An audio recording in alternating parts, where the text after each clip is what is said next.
Hi, everyone. Welcome to the Asian Art Museum's AAPI Heritage Month storytelling program, Taking It Personally, Asian American Stories. This year, in light of the recent increase of violence and discrimination against AAPI communities, the annual celebration takes on even more importance. I'm Allison Wyckoff, the Associate Director of Public and Community Programs, and I'm humbled to introduce today's program. I'd like to start by acknowledging that we are on the unceded ancestral homeland of the Ramaytush Ohlone, who are the original inhabitants of the San Francisco Peninsula. As the indigenous stewards of this land and in accordance with their traditions, the Ramaytush Ohlone have never ceded, lost, nor forgotten their responsibilities as the caretakers of this place, as well as for all people who reside in their traditional territory. As guests, we recognize that we benefit from living and working on their traditional homeland. We wish to pay our respects by acknowledging the ancestors, elders, and relatives of the Ramaytush community and by affirming their sovereign rights as First Peoples. The Asian Art Museum condemns racism, hate, and xenophobia in all its forms.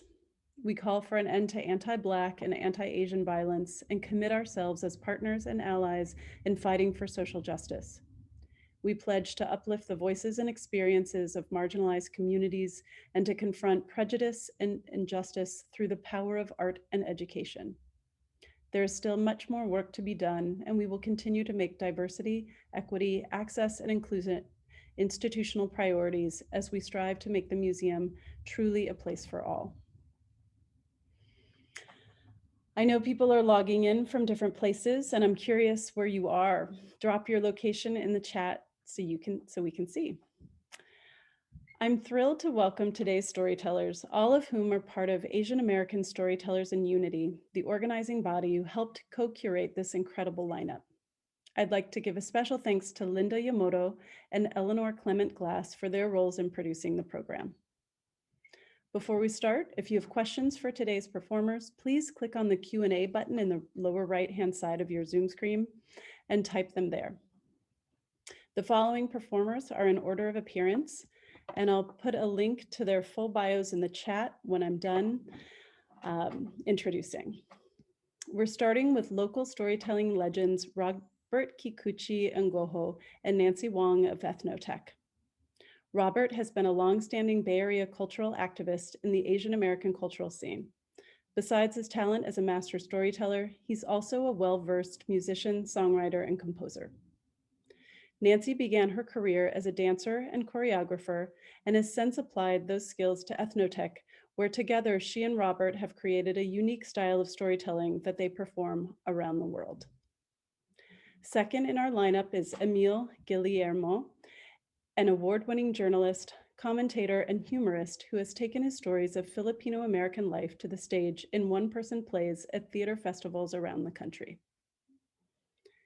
Next will be MJ Kang, who's a playwright, actor, director, and storyteller. She's won multiple story slams, including The Moth, Story Collider, and National Storytelling Network. Rupa Mohan tells folktales and sacred stories to school groups at the Asian Art Museum, where she is also a school docent. She's now expanding her repertoire to personal stories of her experience growing up in India. Fifth in our lineup is Karen Amano, who's originally from Japan and trained in Tokyo in Japanese theater. She moved to New York City to study acting and educational theater at New York University and has performed in off-Broadway productions. And then finally, rounding out our program is Archie Jamjun, a storyteller and writer from Chicago. He's the curator of outspoken LGBTQ stories at Sidetrack and a two-time winner of the Moth Grand Slam. So we've got an incredible lineup today, and I'm really excited to showcase all of the talent. So now I'd like to welcome Nancy Wong and Robert Kikuchi Ngoho of Ethnotech. Thank you, Allison. Today you'll be seeing a 10-minute excerpt of our 75-minute story, Red Altar, a story of my ancestors. Red Altar follows three generations of one Chinese family who started the fishing industry in California's Monterey Bay area in 1850 and how they navigated through a multitude of racist laws and violence in order to succeed. The excerpt you're about to see is the first time the second generation, two sisters, were faced with a personal racist experience. And this story, as you might guess, is pertinent more than ever with the current anti Asian violence going on today. So, if interested in the entire story, we do have a DVD of the entire story, and we'll put our website in the chat so you can order if you wish. Thank you.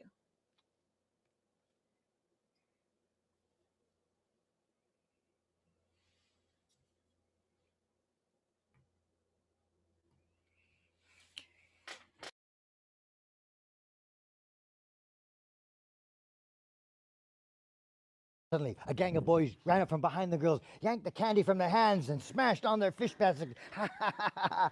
Chinaman, Chinaman, haven't you heard, chink?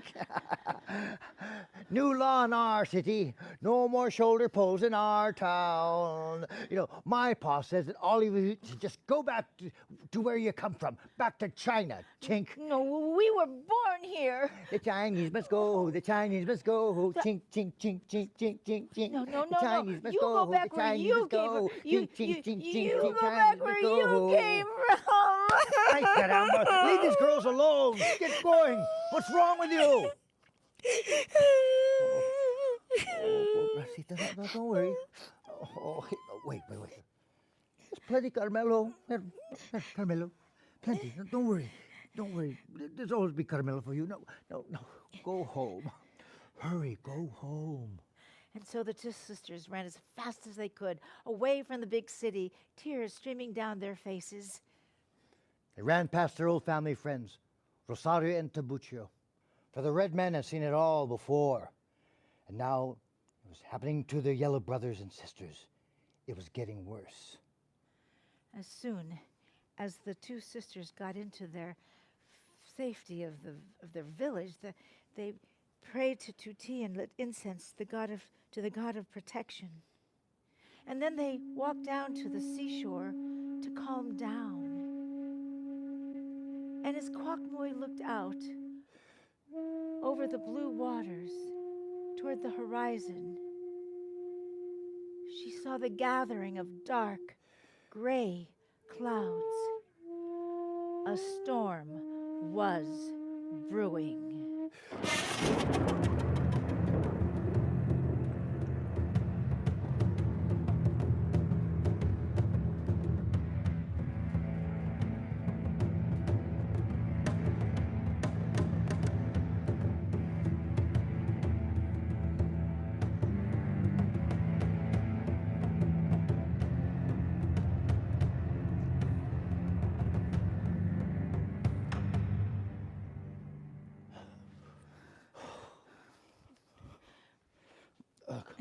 All of our children are Duckley, Quagmoy, and Singhing.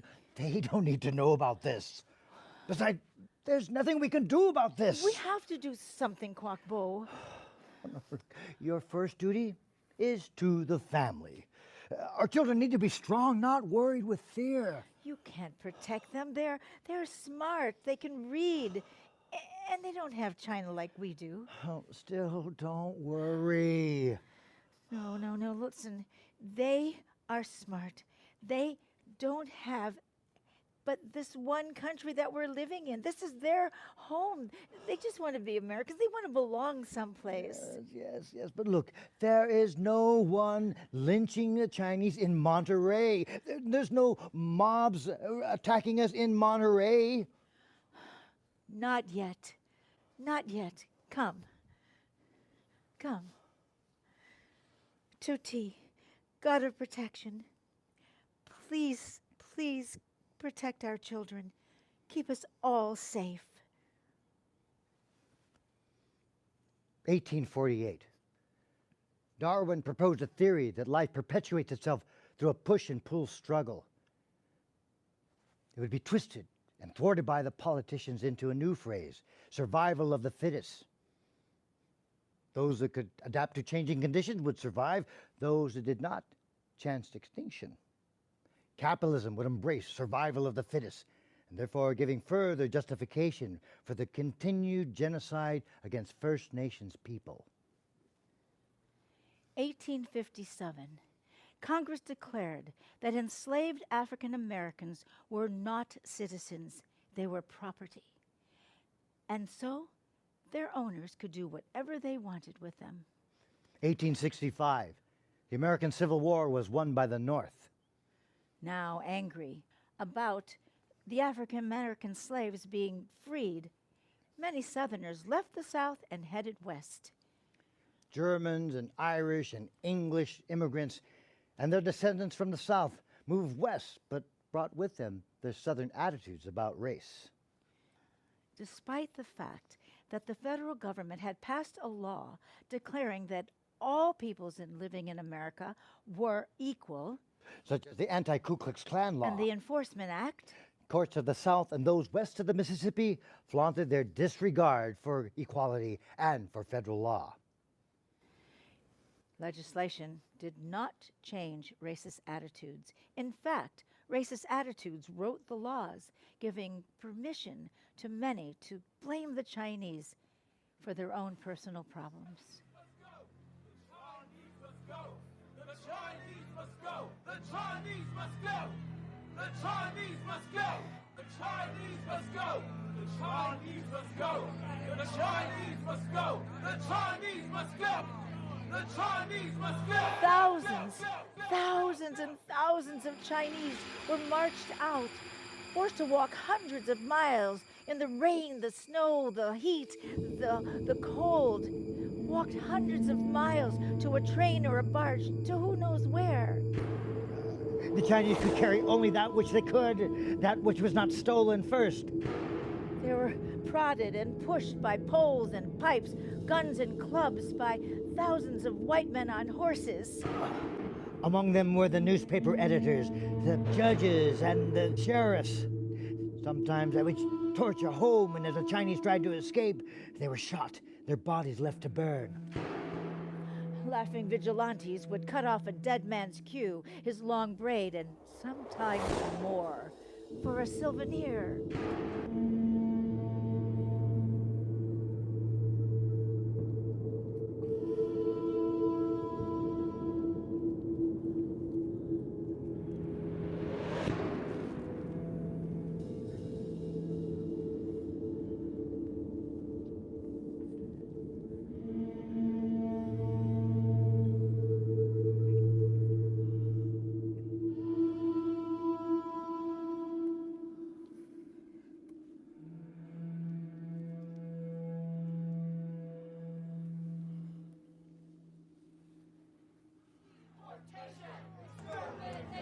Deportation! Extermination!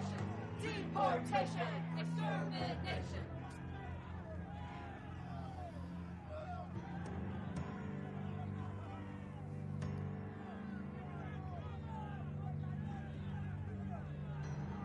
No need to breed more yellow rats! No need to breed more yellow rats! No need to breed more yellow rats!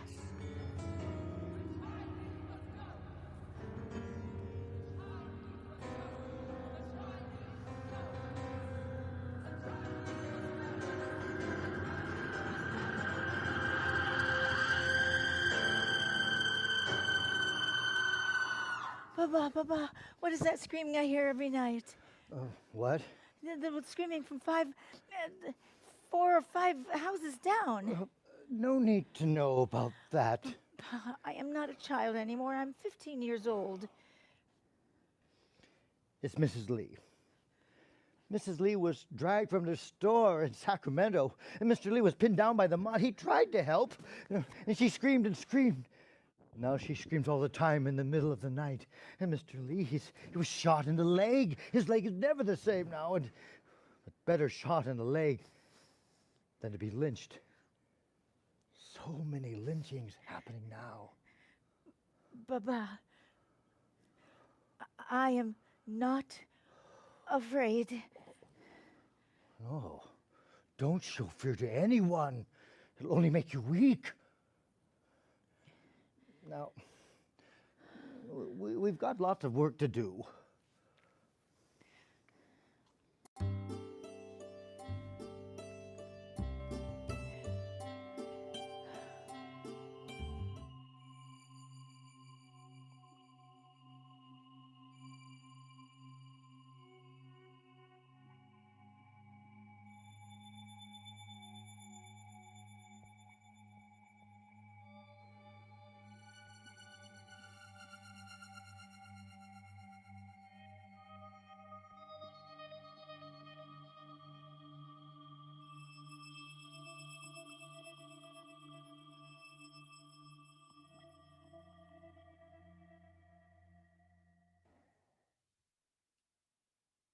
And after the Chinese, they came for the Filipino.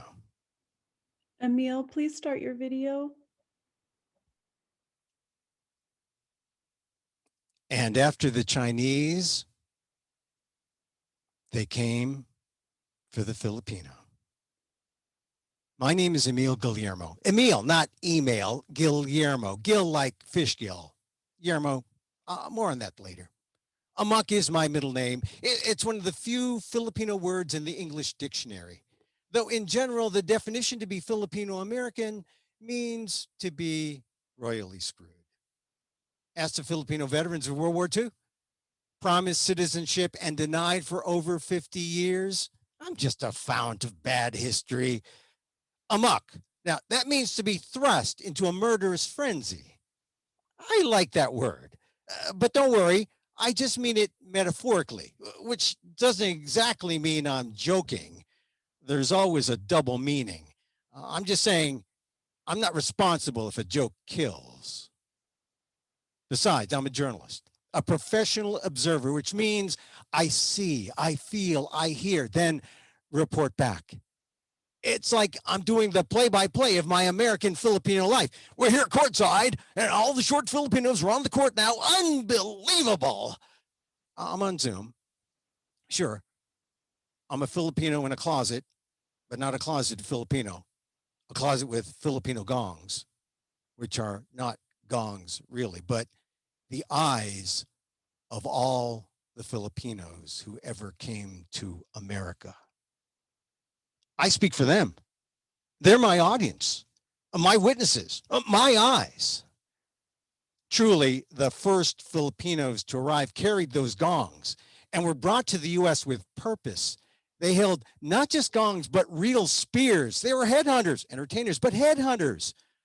Can you see yourself at the 1904 World's Fair, at the Judy Garland Meet Me in St. Louis World's Fair?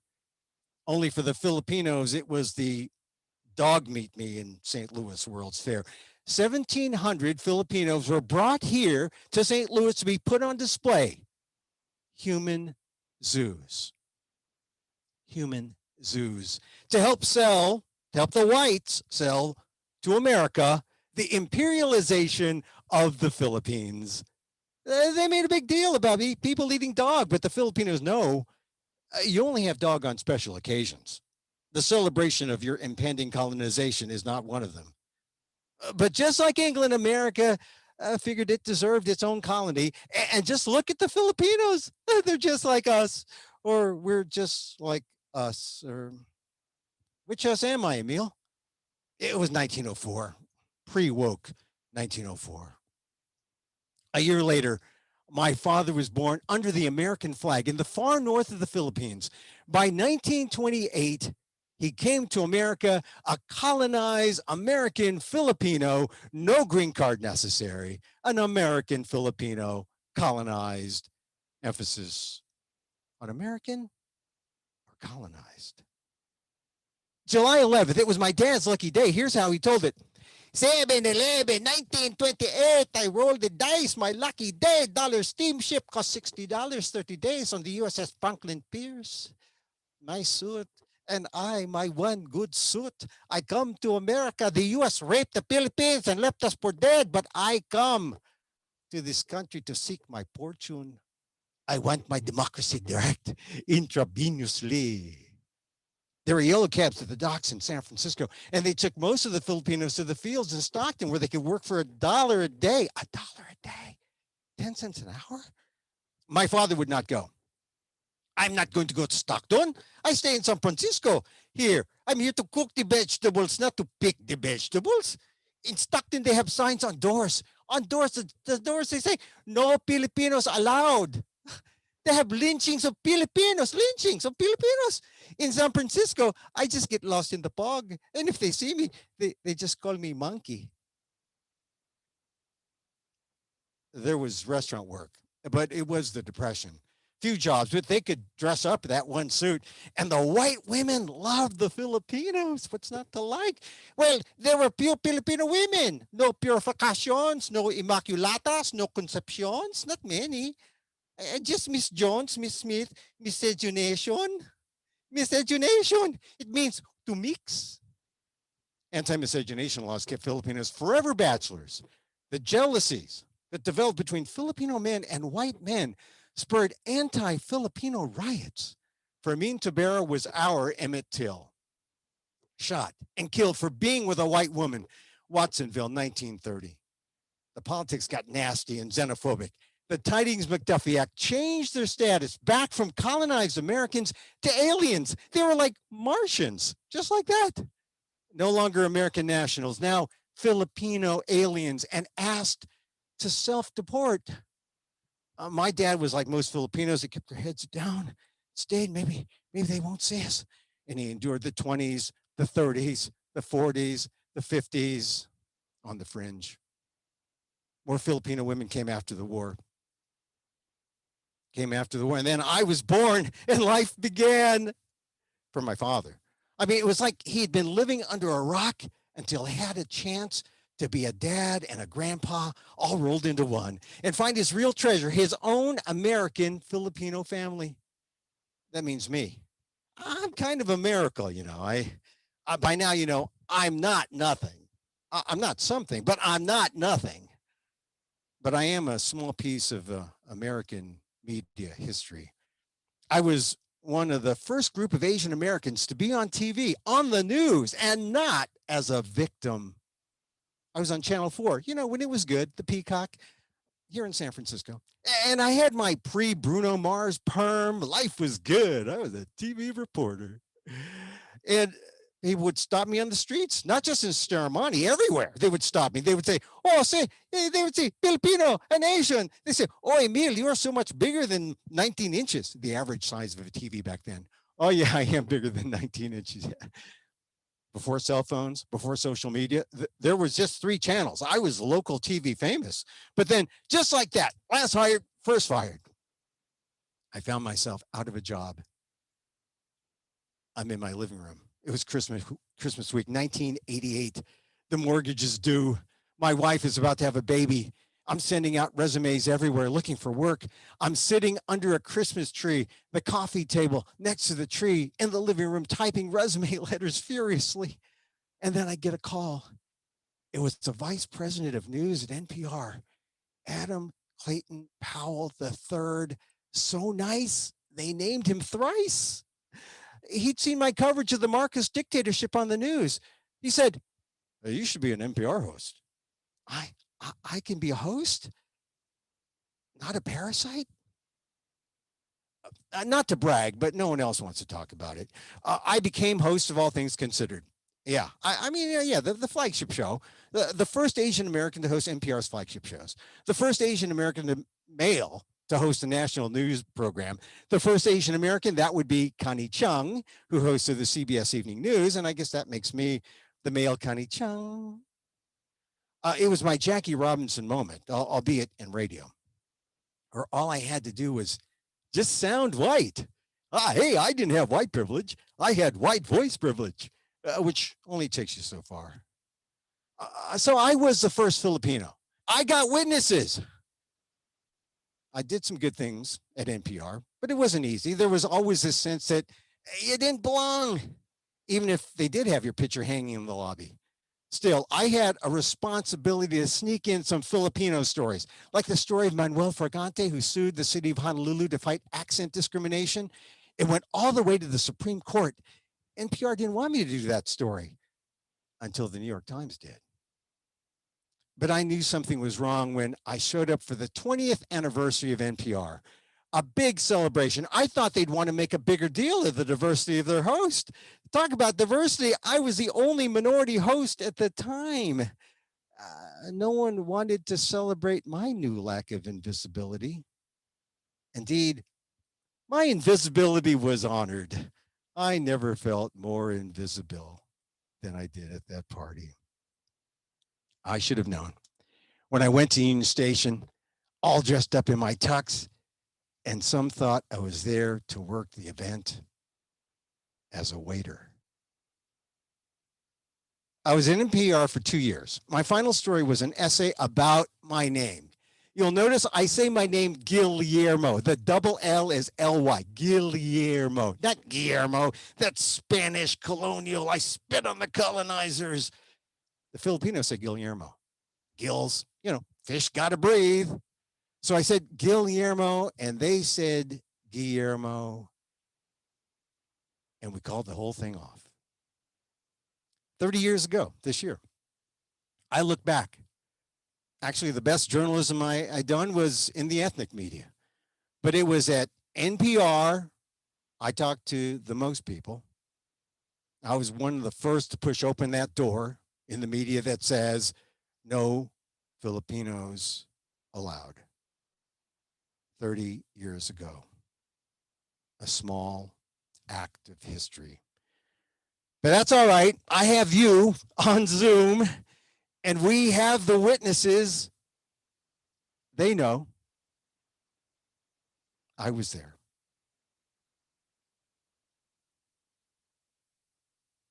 Thank you.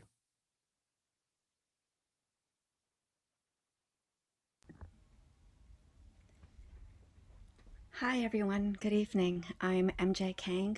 I'm getting white hair. No, sorry. I don't know why I'm always like really goofy on Zoom, but I feel like I want to be goofy. Sorry. I use my water pick. Okay. So I live in Los Angeles, but I was born in Seoul, Korea, and I was raised in Toronto. And thank you so much, Emile. That was very powerful. And thank you so much, Nancy and Robert. I am 4 years old in Toronto, Canada, and I just found enough change in the sofa of the condominium we live in for an apple fritter donut. It's my favorite food in the world. I love its oily crunchiness on the outside and the soft gushiness on the inside with the hits of apple bits throughout. I asked my 2 older sisters if they'll come with me to buy one. I'll share, I tell them. They both reply, go on your own, it'll be good for you. So I'm 4, my middle sister's 5, and my older sister is 7. What do we know what's good for us? But I put on my winter boots even though it's autumn, and I make sure I get my key around my neck for the condominium, and I go outside. And then I get a little scared because I've never done this before. I've never walked alone to get a donut. And I calculate how long it'll take me to go there. About 15 minutes to walk one way. If I cut through the alley, it'll be a shortcut plus 1 minute to order and get the donut. Okay, what can happen in 30 minutes to a 4-year-old kid who's walking alone by herself? Just in case, I run. I run and I cut through the alley, and when I reach Jane and Weston Road, which is a very busy intersection, I wait until the lights change so I can safely cross. And now I'm outside the donut shop. And although I don't smell donuts cooking, I am really proud of myself. I even pat myself on the back. Well done, Myungjin. And before I go inside the donut shop, I realize I don't really talk to anyone besides my sisters. I don't even talk to my parents who are always working. I have 4 languages floating inside my brain: English, Korean, Italian, and French. And oftentimes I don't know which one to use, so I just don't speak. But I want that donut so badly. So I go inside and I point to the donut I want, hoping The person behind the counter will understand. I place the exact change onto the counter, and I wait, and I watch. And I see that she takes that donut that I pointed out and puts it in a white paper bag and places it on the counter and takes the change. And I grab the donut. I am so happy. I did it. I did it. I did it. I go outside the donut shop and I think I could do this all by myself. And I start picturing all the other things I could do by myself. I could go to the playground. I could go to the restroom by myself. I could even order a donut by myself again. And so I cross the street and I see the alley that I had cut through before. And for some reason, I have this weird feeling that it's different, this alley. And I hear a voice in my head that says, don't. But then I picture my sisters worried about me. I mean, would they call the police if I'm home a little bit late? So I go through the alley. And I just notice it's really gray with a lot of garbage bins around. And I start picturing the garbage bins toppling on top of me, but they don't. And I keep on walking through this alley. And ahead of me, I see a man. And he's wearing multiple layers of shirts, jeans, workman boots. And while he's not smiling or anything, he's just walking towards me.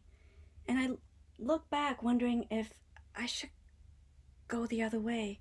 But then I say to myself, people are good in this world. He's not going to hurt you. And so I keep on moving forward. And when he's really close to me, he says, go back from where you came from. And I look around, wondering if he's talking to me. And it's a bit confusing because I am going back. So why is he telling me to go back? I'm going home. So I just keep on walking. And then he grabs me. And I look at him and he has like this look of anger on his face. And I don't understand because I'm just 4. I don't know him. And he's like really close to me.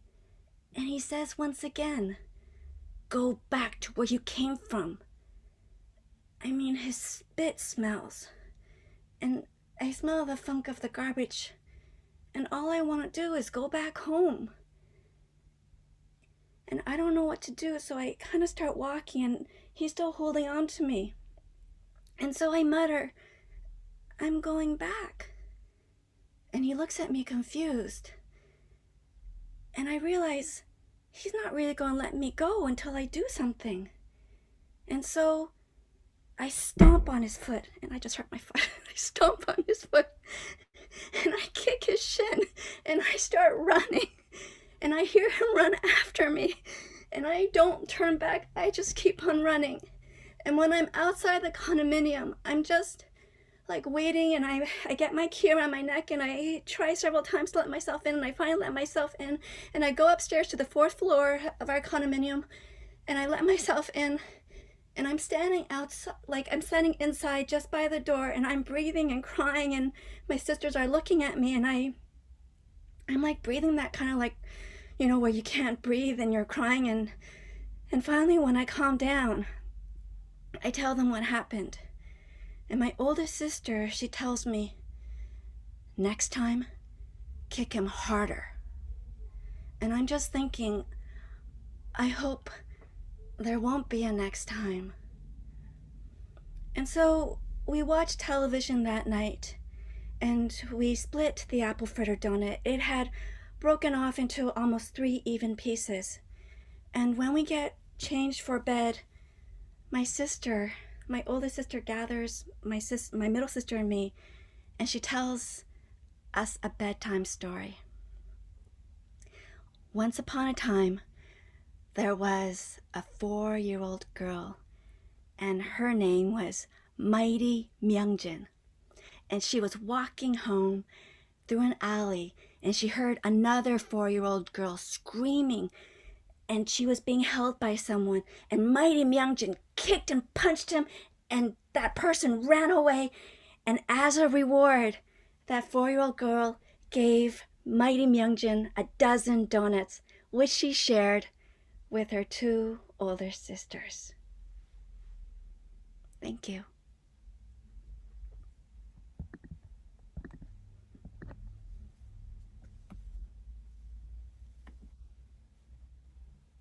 Namaste, greetings.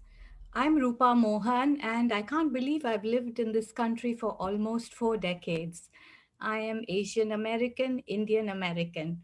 And here's my story from even before that, when I was in school in Chennai or Madras, as it was known in South India. Well, it was the beginning of a new school year, seventh grade, and the classroom was abuzz with excitement because we had a new student, not just a regular student, she was a foreigner. Yes, Japanese, in fact. You see, we had hardly encountered any foreigners, let alone Japanese, because those days India was rather closed and not open to all the multinationals and globalization. And so this was a rare occurrence. And we didn't know what to make of it because we had heard different stories about Japanese, especially during the Second World War, from books, from anecdotes, from movies. And you know about the Japanese soldiers and how the Japanese airmen almost bombed Chennai or Madras port. They had attacked Calcutta and they were coming down.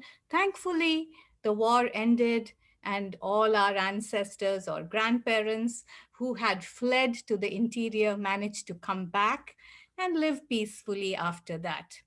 So we didn't know what to expect from Hitomi. Of course, there was also the other thing. We had seen Japanese women on screen in both Bollywood and Hollywood movies, beautifully dressed in their kimonos, geishas, but represented or, represented by non-Japanese, Indian and, American actors, I guess that was cultural appropriation before that word got into the dictionary. Well, Hitomi was such a pleasant surprise. She was this tallish Japanese girl with straight black hair, flawless complexion, and she always had this very calm, sweet smile. She didn't know a word of English, but the nuns in our all girls Catholic school took her under their wing and they had her sit in the first row of our classroom. And she sat there and organized all her stationery so neatly. We started to drool over those because they were things we hadn't seen in India.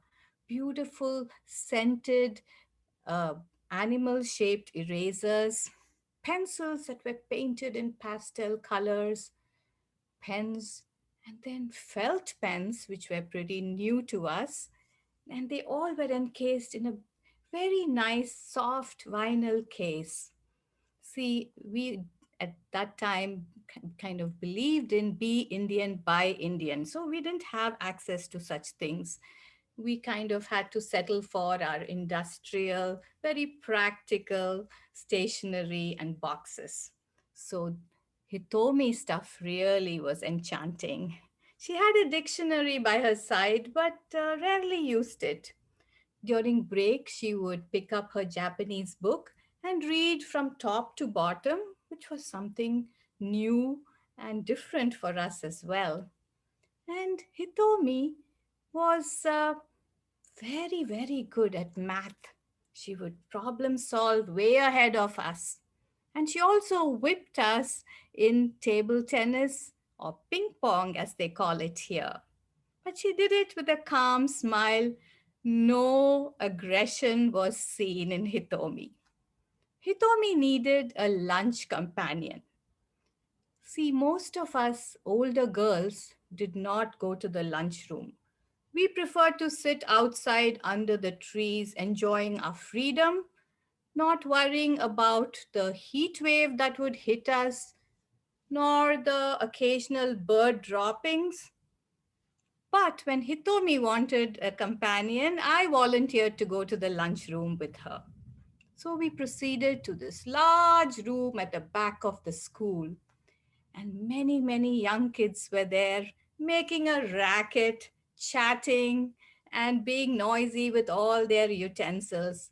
And so we big girls went to the corner and sat facing each other. Hitomi opened her lunchbox. It was another beauty. Yes, like her pencil box, but it had a plaid design, and from it she pulled a matching thermos and opened it up and poured out a liquid, a greenish liquid. Something that I had never seen, looked very different from our chai or our coffee. She started sipping it, and I thought it also smelled very different. And then I started taking out my own lunchbox, a three-tiered stainless steel, very practical, solid contraption called a tiffin carrier. Well, it was three containers stacked on each other with a frame around it and a spoon on the top.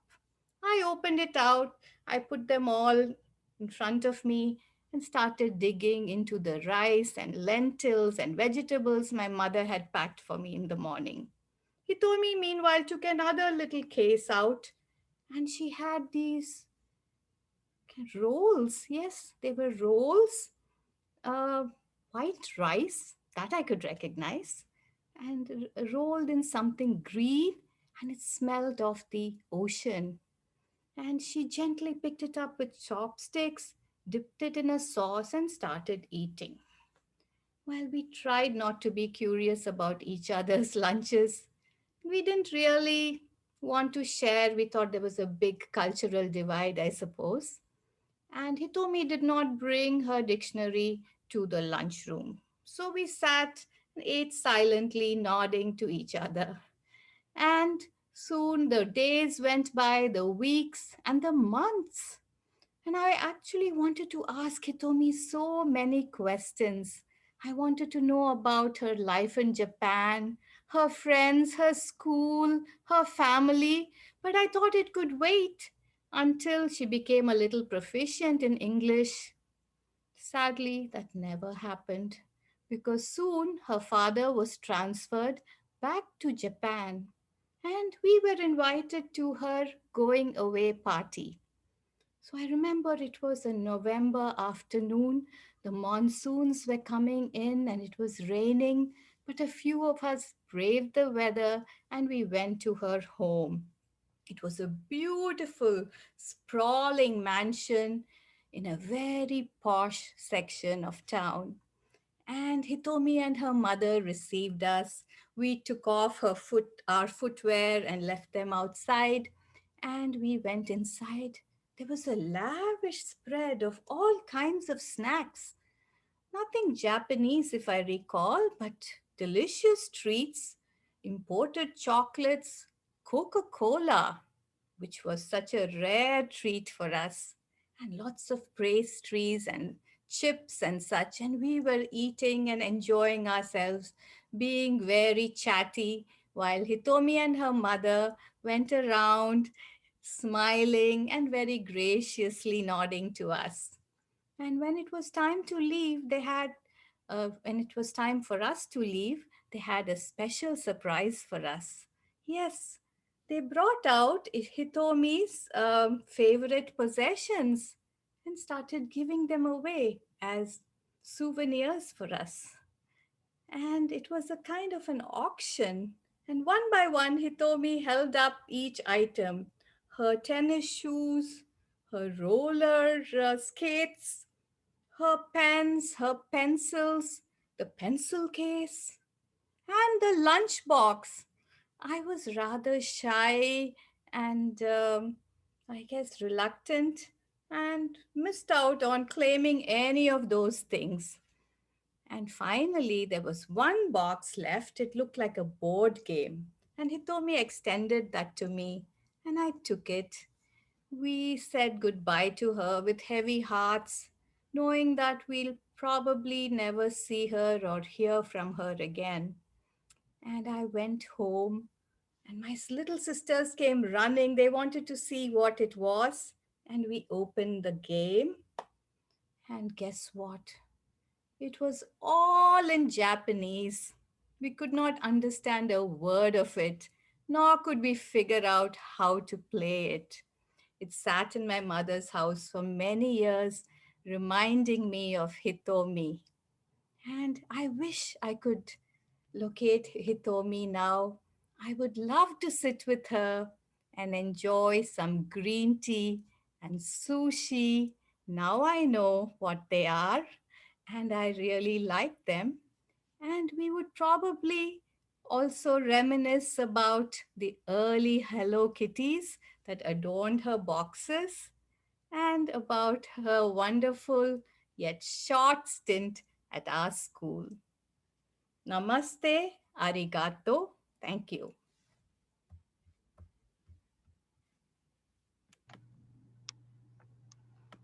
はい、ありがとう、ルーパ。I would love to meet Hitomi one day. I'm Karen Amano. I'm originally from Japan and I live in Georgia now.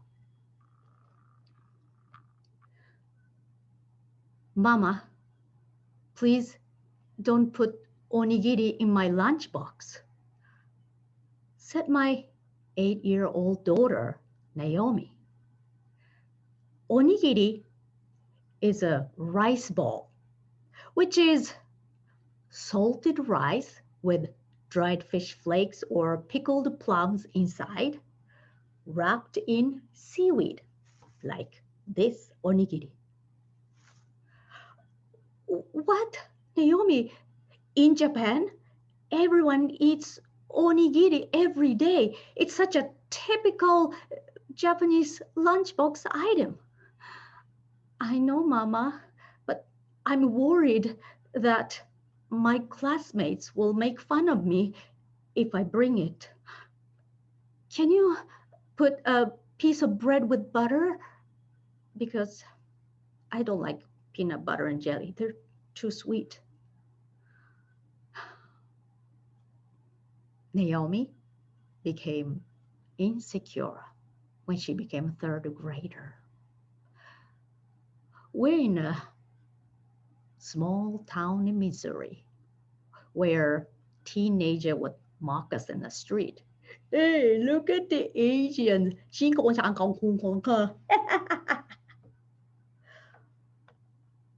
Mama, also, can you buy me Nike tennis shoes instead of Payless shoes? Also, I need Under Armour shirts so that I get more friends. So I reluctantly packed a piece of bread with butter and I got her Nike tennis shoes as well as Under Armour shirts. A year later, we moved from Missouri to Georgia when she was in 4th grade. She had a hard time adjusting to the new school and new friends. She would cry every night saying, "Why did Papa get the new job and why did we have to move here?" One day, her Japanese eraser disappeared from her desk in her classroom. Every year, we buy a couple of Japanese erasers when we go to Japan, since they're such a good quality. They are durable and erase so clearly. Soon, Naomi found that her classmate, Clayton, was using her eraser. So she asked him to return it to her. But Clayton said, "Well, my brother loves to travel and he visited China and he bought this eraser and he gave it to me." But wait, look at the side of the eraser. It is written in Japanese and it says made in Japan. Come on, Chinese, Japanese, the same thing. Oh, you know what? If you push me on a swing, I'ma give it to you. So she pushed him on the swing, but he didn't keep his promise. He kept her eraser for a week. Finally, my husband wrote an email to her homeroom teacher, and the eraser immediately came back. Now she's in the 6th grade. Welcome to the middle school. A couple of her classmates draw swastikas on the notebook or on the whiteboard and smile. One boy said to her, how can Asian people see things with those slanted eyes? Naomi is a half Japanese, half Jewish. We named her Naomi because it is both Japanese and Hebrew name. My husband is Jewish and I am Japanese. We liked it. It symbolizes the union of our cultural backgrounds.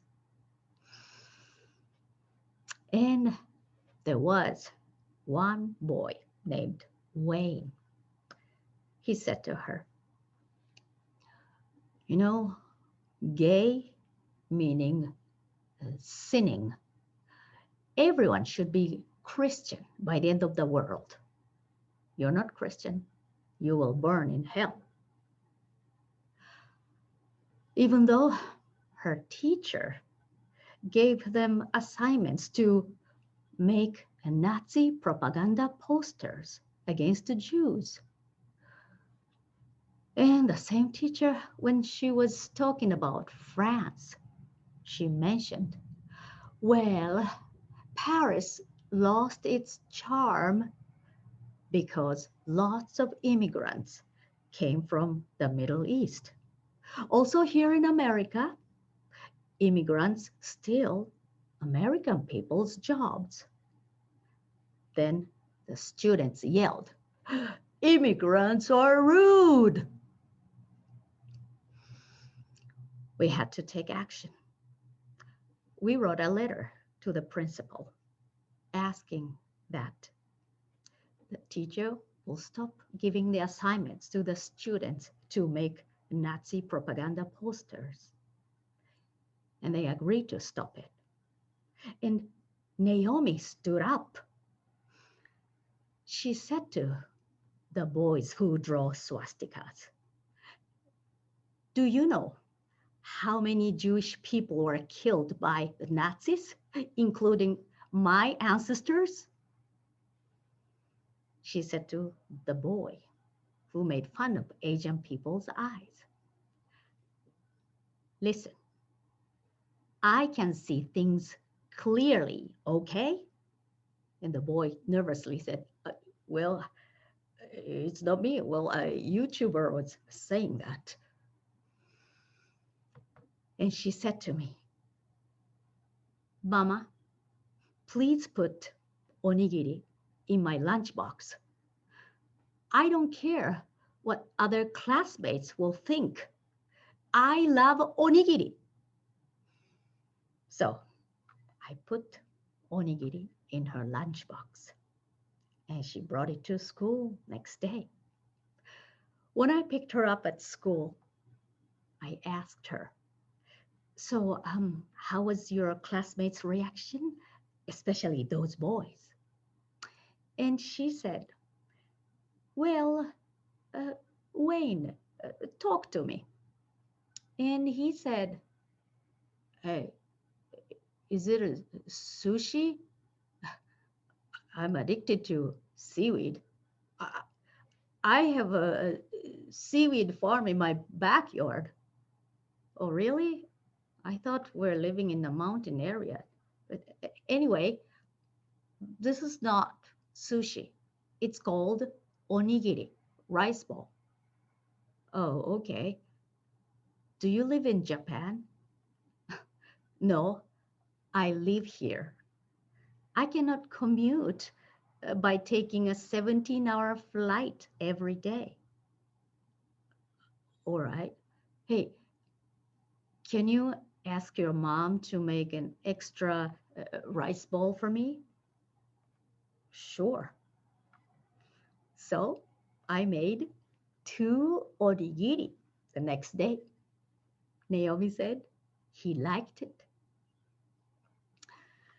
Now her Nike tennis shoes are outgrown. So I asked her if she needs to go to Nike outlet with me. But she said, no, we don't need to go there. I'm okay as long as they're comfortable. Well, let's just go to Walmart. I guess she grew up a lot. Thank you.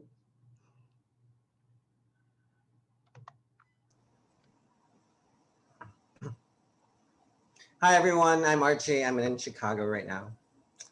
I've been a server for almost 20 years. I'm in danger of becoming what we in the industry call a lifer. But I am definitely what my mother calls me, a food prostitute.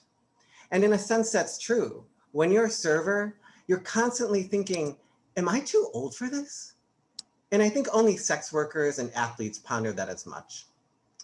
Sometimes when I'm tying the strings to my server apron, I'm reminded of a quote by author Sherman Alexie. The world is divided by two tribes, the people who are assholes and the people who are not.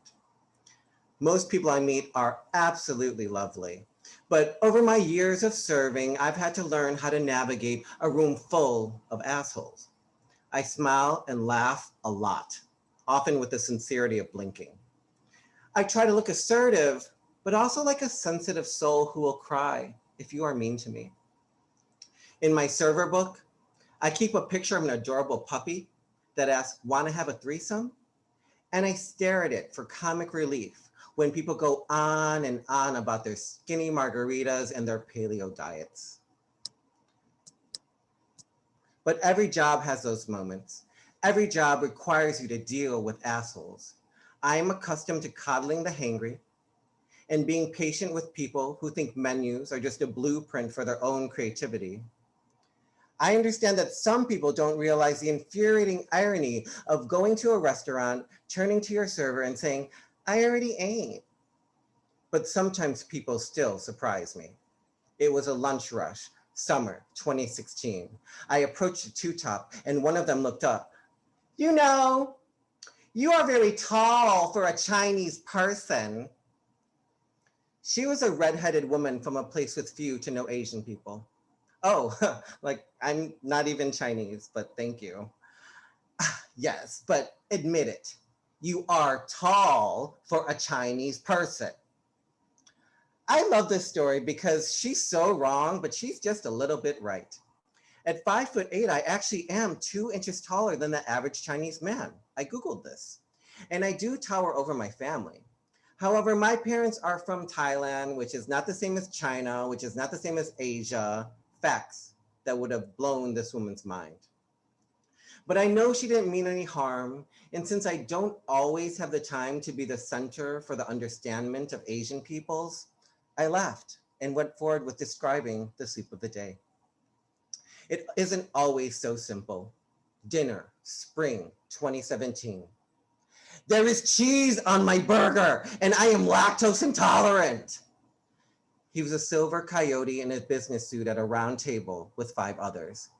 Oh, I'm so sorry about that. I can get you another burger in just a few minutes. I don't care if you're sorry. I don't care if you crawl across this floor and beg my forgiveness. You people never understand what I'm saying. You people ruin everything. His tie was loose, and I wondered what a nice noose it might make. For the record, you people is a term you should check your skin color and surroundings before using. I admit, I messed up this man's order. When he said no cheese, I heard cheddar please. Because when you're a belligerent businessman who orders a $15 hamburger instead of a $60 steak like your friends and your boss is paying, we just don't speak the same language, sir. Now, I don't know how many brown people have messed his order before or what everything we've ruined. Quite honestly, I don't even know what he meant by you people. Have that many Asian people really tried to feed him cheese? Or was it my fabulous gayosity that he was referring to? Maybe he just meant servers. You see, what they people don't understand about we people is that when we people get called you people, we have 2 seconds to decide whether you're a regular asshole or a racist asshole. Whether I'm overreacting or whether I need to show you that while I don't know Kung Fu, my mother sure did show me crazy. Fight or flight. These are the kinds of moments where you want to prove that nothing is more important than your dignity. I wanted to say, eat a bag of dicks and smash that burger into his face. But because my paychecks are cute and no man will ever stand between me and a sale at TJ Maxx, I chose flight. I walked away while he was still having a tantrum, went to the kitchen to expedite a new burger, and had a manager talk to him so I didn't have to. It wasn't nearly as satisfying as slamming ground beef into his face, but every job makes you swallow your pride. Every once in a while, right? As I retold the story to my coworkers, I calmed down, and we did what we always do with horrible people. We took turns walking by their table and farting. It's called crop dusting. But you know what would have been better? If the other people at the table, the people who whispered, I'm sorry to me and left me a fat tip later, didn't just sit there while it happened. Maybe one of them could have said, hey, stop being an asshole over a hamburger. Or even something less flashy, like tapping him on the knee, looking him in the eye, and saying, bad white person, you're being a bad white person. See, on the rare occasions someone has screamed something like you people at me, it does suddenly feel like fight or flight. And when it happens and no one seems to notice, it makes it a lot harder to fight. But not always. November 7th, 2020. Kamala Harris is elected the first Black and Asian female vice president of the United States and Joe Biden president. Though it's November, summer has made a return, and I am one of 5 servers left standing in the wake of the pandemic. My restaurant is on Chicago's Michigan Avenue, Magnificent Mile, and the atmosphere is what I imagine Mardi Gras to be like, but without boobs. Cars are honking, people are dancing, 20-something frat boys are drinking beer on the street, and young Chicago men are walking around chiseled and shirtless, screaming, Biden! I walk up to a two-top and say, we're celebrating with champagne. Can I get you some? It's not over yet. A maskless and angry face glares at me. I take a giant step back. I let out a hearty Harris laugh. And with Kamala as my inspiration, I say, I'm speaking. I'm speaking. Thank you. Our soup today is affordable healthcare, garnished with racial justice. I'll be back in a few minutes. And I twirl away. Now, I don't think the world is actually divided into assholes and others. Although I'll admit there are people who never seem to stop being assholes, I think most of us divide our times into times of being an asshole and times of being something better. When the assholery of others or the assholery of myself defies my comprehension, I like to remember why God made assholes, because when all else fails, it's best to focus on function. See, assholes are these tight holes filled with poo-poo.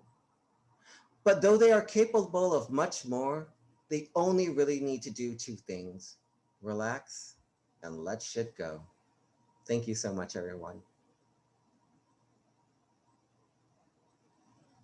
Uh, oh my gosh. I that was hilarious, Archie. Thank you. And I'd like for all the tellers to start your videos and unmute yourselves, please. Join me up here for a Q&A. Thank you all so much for making me laugh, making me cry and cringe, and want to apologize for all white people. Your stories were so inspiring and heartening, and I just I'm speechless. You rendered me speechless, and that's no small feat. I love the personal experience, the sharing of personal experiences and unearthing history, and hope that, or believe that you've, really just, I don't know, created connections here today and built a lot of empathy through your storytelling. We have a couple of questions that have been asked. One of them is asking Robert and Nancy, what started you on your path to creating Red Altar? That's a good question. It started actually a long time ago. My mom came to visit and she introduced me to my Aunt Mary, who it turns out is my mother's cousin, who was going to a reunion of all the family in Monterey. And that was the first time I found out about my family. And so I launched into finding out more. And the more I found out, the more I realized that it was a story that had to be told. So I probably started writing it in 2012. It premiered in 2015, and it's gone across the country to standing ovations and people being very happy to hear about a history that they have never heard of. Yeah. So it's been very rewarding. It was a lot of research and a lot of how am I going to tell this story? But yeah, thanks. Yeah, no, it's such an important story, and unfortunately, timeless. That's Yes, unfortunately, timeless. It is, and the more the days go by with more reports of Asian bashing, this story says very clearly it's not over. It started a long time ago, and it's still not over. And but my story shows how my family navigated the violence and were able to succeed. So it's a story that reveals a lot of historical hatred and violence, but also perseverance and courage that the Chinese had to do at that time. And we've told the story in many places around the country. And even, I guess, the most memorable reaction was someone who was kind of a neoliberal was very upset. Why do we have to mention all these bad things? Hey, Yeah, she actually said, Guess what? how would you They like happened. it? How would you like it if we had to sit for an hour and hear all about all the bad things Chinese did to white people? Oh, I thought, well, starting the clock. maybe 10 seconds are up. okay, maybe 5 seconds, just the title. but on the whole, people really appreciate it. And like someone put in the chat, I think Eleanor, that this African American uh, Episcopalian priest saw it and got up and said he had no idea. He thought that African Americans were the only ones that had been lynched. Yeah, it's American history. yeah, it's white supremacy, and we need to act together as allies and accomplices to. And it's so shocking that some states, they actually want to eliminate ethnic studies in the colleges. Yeah. Yeah, we don't want to hear about this stuff. No. And they also want to make it illegal. Yeah, no, critical race theory is being banned in many states. Yeah, and it's more important than ever to educate and inform and to confront our ugly racist history so that we can do better, we can change. So we have a few more questions in the chat. Linda says, I've had the pleasure of hearing a number of MJ stories. It seems she's always able to bring a positive ending to even sad or disturbing stories. And do you, MJ, make a point of doing that? I think I like to always have hope in my life. And so I don't know if I make a point of it, but I feel that in any situation I've ever lived that has been, kind of sad or disturbing, it has ended in a hopeful way. It has ended you know, with my childhood, it really ended with my sisters being amazing to me.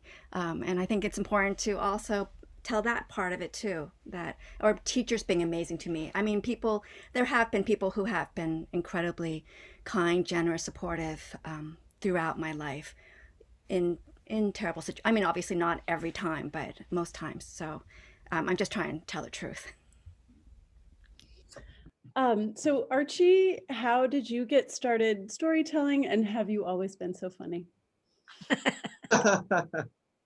I don't know if I've always been this funny. I don't know. I don't know when being funny started. Probably to fight for attention from my parents. Between my sister and I went with humor.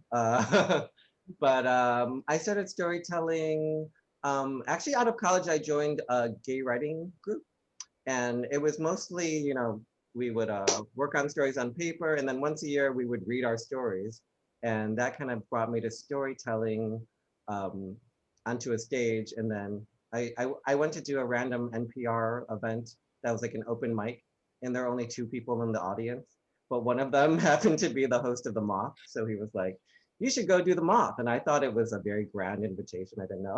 But yeah, so I went to a Moth and put my name in, and then I won that night, and then I just kept going. Well, we're lucky. And Karen, has Naomi had any more experiences of discrimination or racism? So far that's I could remember, and now she's much stronger. So I'm glad that she can stand strong and talk back to them. Yeah. So Emile, what do you have coming up next?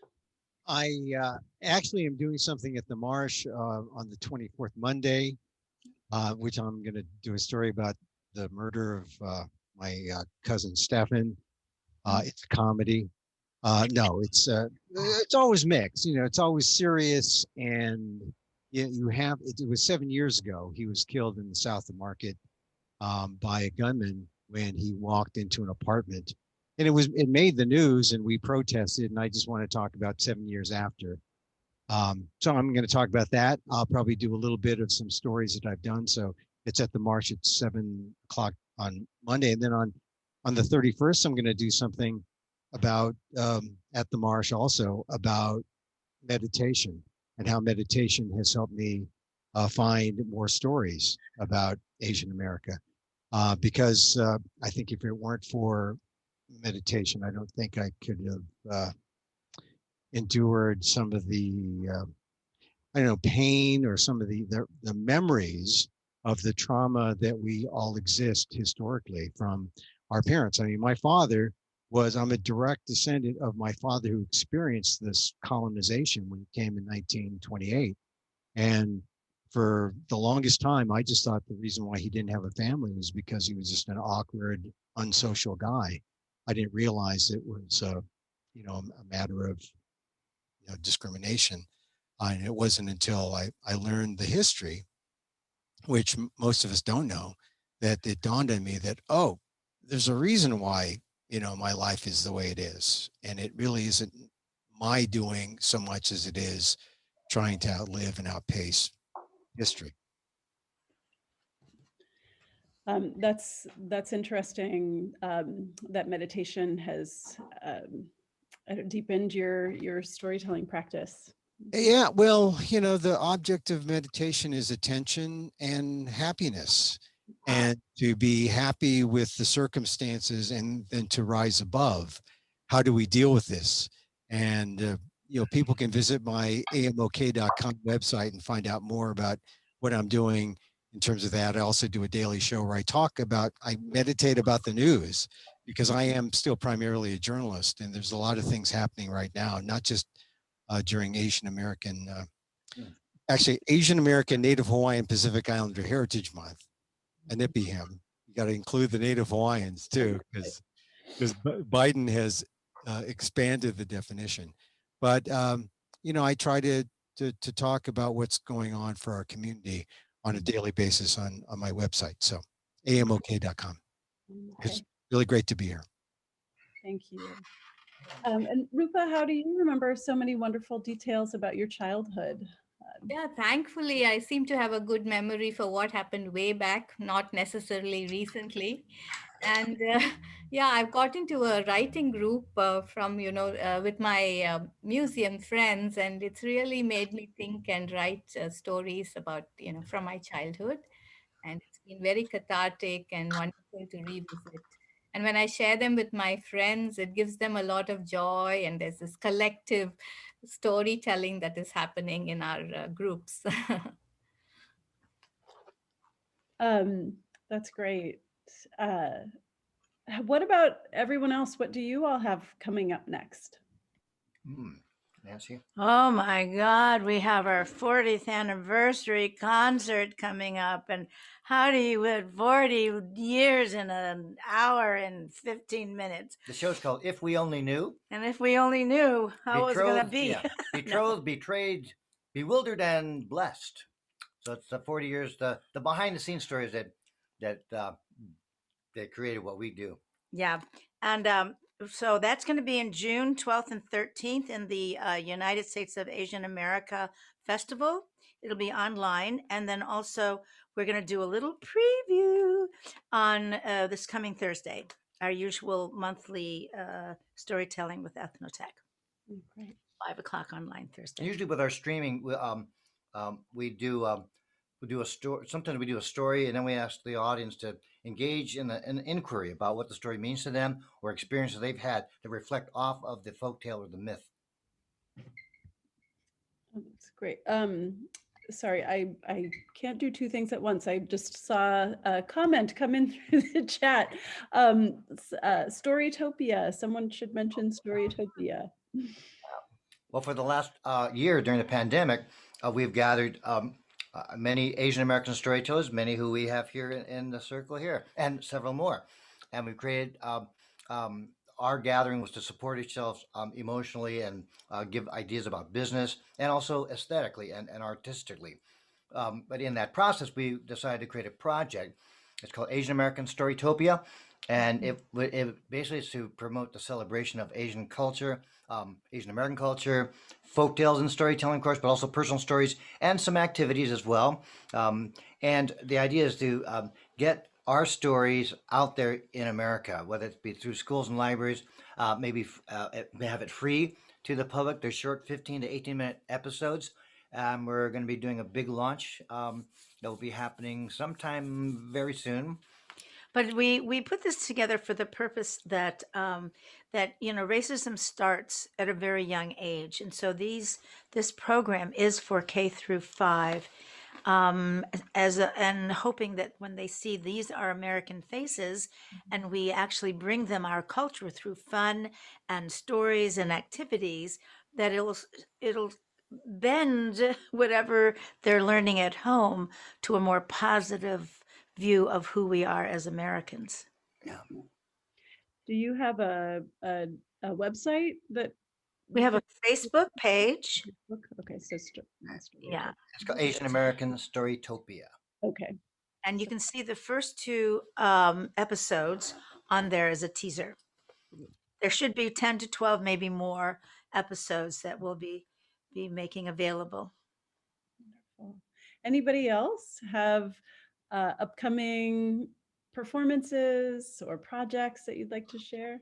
Hey, Allison, I also want to mention Stories in Living Color, which is coming up on Tuesday, and it's paired stories. Some members of the Asian American Storytellers in Unity are there. Rupa, you're going to be part of it, right? Rupa? Oh, not this one, but yeah, the Storytelling Association of California is putting this together, and we are very excited. It's going to be a different format this time with, I think, 6 storytellers, right? Yeah, yeah. So and it's not paired this time. That's the usual thing. It's not paired this time. So we're telling our stories, and it's in response again to the Asian anti-violent Asian bashing. Yeah, and it's going to be 5 o'clock, and is it? Oh wait. Yeah, I think it's 4 o'clock on this Tuesday. Yeah, I'll be one of the storytellers. I know Joel, who's in the audience, will be hosting. Is anyone else here who's one of the storytellers? Yeah, I'll be on it. I'll Oh, be. I'll be great. on it. Oh, terrific. Yes, Okay. and, I Can forget someone what share time that is it? link? 6? Yes. What time is it start? 25th. 25th at 6 o'clock, right? Yes. 4.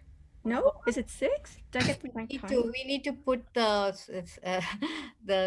SACS yeah, the link. If web it, page on so people can check it out. And we also have we are going to be part of the San Francisco Free Folk Festival on June 12th.